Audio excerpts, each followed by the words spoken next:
Hey, and welcome back to my YouTube channel. Today we are going to continue with the game engine series, and we're going to implement the game class. So what is this game class? Well, the game class is like the most central piece in our engine, and that's kind of obvious because it's a game engine.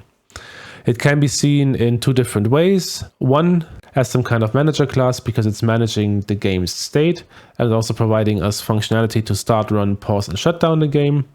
And second, we can see the game class as some kind of container because it's containing all the global and central components of the game engine, which we might need to have in some other part of the engine. And then we can ask the game class, please can you give us this one component, for example, like a texture library or a shader library. And the version of this game class we are building today will be a very basic version.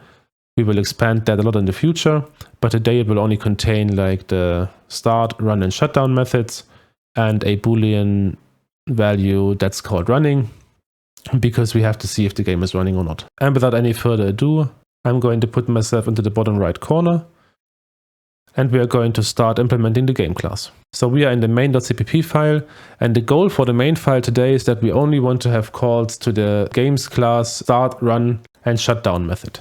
And the first step for that is that we are going to move like everything that has to do with glad into a own separate function within the window class. So I'm going to make a function here that is going to be of return type void, and it's just going to be called init glad.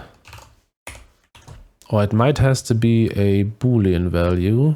Yeah, it's a Boolean value, so not void, but it's bool.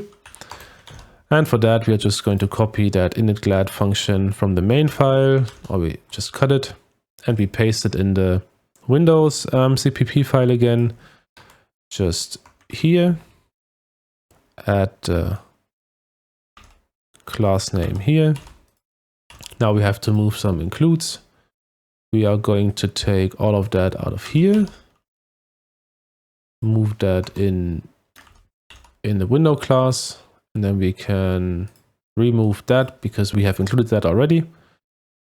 Now this is window.initGlad. And let's see if this all works. I'm not sure it will. Nope. Oh, we just moved this out of here. I think we have to include gl.h before glfw3. Yeah, that works.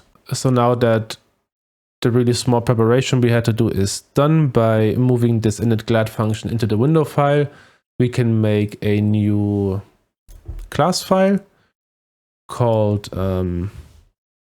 game.cpp. We also need the according header file. That would be game.h. And we just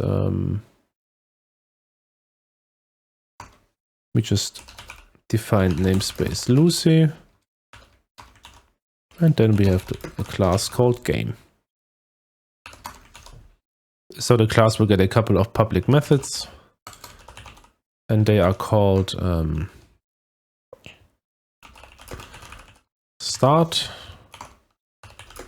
run, and shutdown.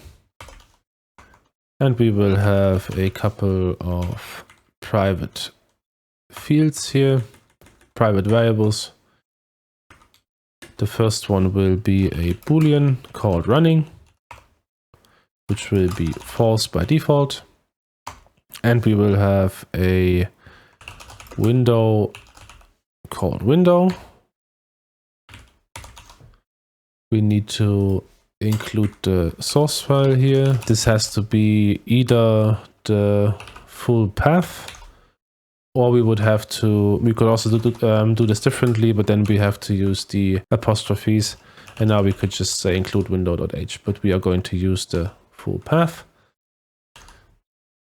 And the window needs some parameters. Let's just copy this from the main.cpp file, like from the main function. And we are just going to paste this in here, and this should work. So let's just build and run this, and it should actually be the same as before, like the red triangle. Yeah, so that works. It's still running. And now we can go on and define these methods. I'm just going to create their definitions.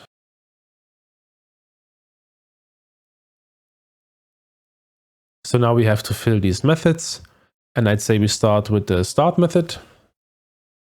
Let's move everything that has to do with the initialization of components into the start method. So I'd say everything until render.init. Going to move that in here. First of all, we need some includes. We need to include the renderer. That would be Lucy renderer renderer.h. Then we also need IOStream. And we are going to remove these return statements here and just add a print saying glfw init failed. Copy paste that in here saying glad init failed. We don't need this window here anymore because we have the class variable in the game class now called window underscore. So we're just going to replace everything that's called window with window underscore here and here. And now we remove this here, so the main function will not run like this anymore. I'm going to comment all of that out. Neither copy nor cut comment. Going to copy that here, and we can actually take that window.shutdown here already and move it into the game's shutdown method. Just add the underscore. There we go. So if we compile this now, this should work. But if we run this now, there's obviously nothing that's going to happen because nothing is going on anymore inside of the main function. So let's create the game object. For this, we have to include the game's header file. We can get rid of those two here, I think. So delete this one and change this to game.h. Now I can say Lucy game. Let's just call it game. And now let's do game.start. So if we build this and then run this with a breakpoint, we can step inside and then we see that everything that we just moved in here is like executed as well. It all works. The renderer gets started. There we go. We can add the game.shutdown method here at the end and move that out of the comment block.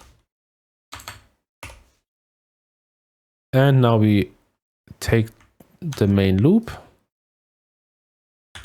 and move that into the game's run method. Now we probably need a function to get the native window from the engines window. Yes. So we just make a new function inside of the window class that is called get native window, and it will return the glfw window pointer. Create a definition for that and just say return native window. And here we just say now window dot get or window underscore dot get native window. Same goes here and here. And now this should at least compile. Yes. And if we run this now, oh no, we have to add the game.run. And if we run this now, we should see our red triangle. This is the breakpoint. Get rid of that and continue. There it is. And we can also close the window by pressing escape. So now we can clean up one more thing here.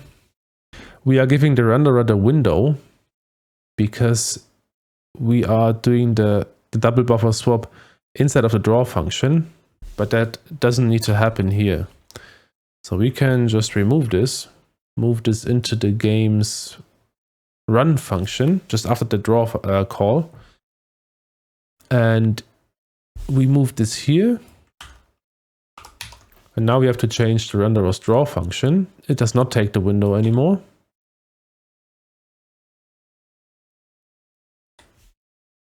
Okay, let's build and run this, and it should still work. Oh, there we go. And that's pretty much it for this episode already. You might ask yourself, is this really it? Is it just that like the main function looks very tidy now? Yes, and also this was really simple because the class is a very basic version, as I said earlier in the introduction to the episode. In the future, this will be expanded, and it's also important because remember, the engine will at some point not contain a main.cpp file anymore. There will be another code project which will contain a somewhat of a main.cpp file, and this project will then link the engine and call these functions. But this comes at a later time. This will probably not come until, I don't know, like October, November.